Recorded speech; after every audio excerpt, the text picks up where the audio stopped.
Hello বন্ধুরা, পিপিমা ওয়ার্ল্ডের পক্ষ থেকে তোমাদের সবাইকে জানাই একরাশ ভালোবাসা। শুভ সন্ধ্যা। আজকের তোমাদের এই গাছের কাঁঠাল এবং গাছের আনারসটা দেখাবো। আর আনারসটা পেকে গেছে এটা, আর এটা একটু কাঁচা আছে, কিন্তু এর ছাল গাছগুলোর পাতা এতটাই সুন্দর, আমার তো ভীষণ ভালো লাগছে। তোমরা দেখতে পাচ্ছ দুটো কাঁঠালই, আর গাছের পাতাগুলোর সঙ্গে এতটাই সৌন্দর্য হয়ে ফুটে উঠেছে, আর দেখে তো মন ভরে যাচ্ছে। আমি আনারস খেতে ভীষণ ভালোবাসি, আর তাই এই পাকা আনারসটা কাটবো, এক্ষুনি কাটবো। ধুয়ে টুয়ে নিলাম আর কাটছি। তো এই ছোটোবেলার একটা কবিতা, ক্লাস 7-এ মনে হয় 7-8-এ পড়েছিলাম। এই আনারস বলে একটা কবিতা। কবি হচ্ছে ঈশ্বর গুপ্ত, ছোটোবেলায় পড়েছিলাম। তো সেখানে কবি এই আনারসের রূপ, সৌন্দর্য এবং গন্ধ কতটা মানুষকে মোহিত করে তোলে, সেটা তার বর্ণনায় সেই আনারস কবিতার মধ্য দিয়েই ফুটিয়ে তুলেছিলেন কবি ঈশ্বর গুপ্ত।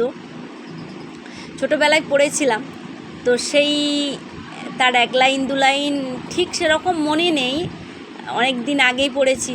তো এরকমই ছিল কবিতাটা, যে কাকাতুয়া যেমন তার ঝুঁটি বাঁধা বন থেকে উঠে আসে, তার রূপ লাবণ্যকে মানুষকে মোহিত করে তোলে, তেমনি আনারসও এই ঝুঁটি বাঁধা তার পাতাগুলো নিয়ে, এবং আনারস কিভাবে মানুষের কাছে এসে নিজেকে একটা সৌন্দর্য নারীর সঙ্গে তুলনা করেছিলেন কবি, যে নারীর মধ্যে এত গুণ, এত রূপ, এত রস সবই মানুষকে আকর্ষণ করে তোলে।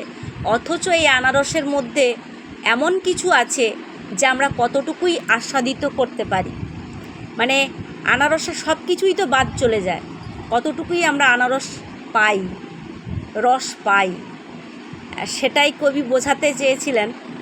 তো সেই কবিতাটার কথা আমার ব্যাখ্যাটা অতটা ঠিক দিতে পারছি নি।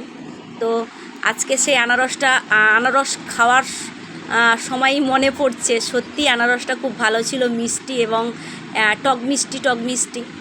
তা আমি খুবই ভালোবাসি এই টক মিষ্টি আনারস খেতে। এই আনারসের রূপ লাবণ্য এবং তার গুণ, তার মধ্যে যে রস, মানুষ একজন রসিক আর বেরসিক মানুষ, সেও এই আনারস খেয়ে রসিক হয়ে উঠবে। তো কবি তার ভাষাতে আনারস কবিতার মধ্য দিয়ে এভাবেই ফুটিয়ে তুলেছিল। তো আমি সেই আনারস খাচ্ছি, আর সেই ছোটোবেলার সেই কবিতার কথা মনে পড়ছে, লাইনগুলো ঠিক মনে নেই, একটু আধটু মনে পড়ছে। অবশ্যই তোমরা যদি আনারস খাও।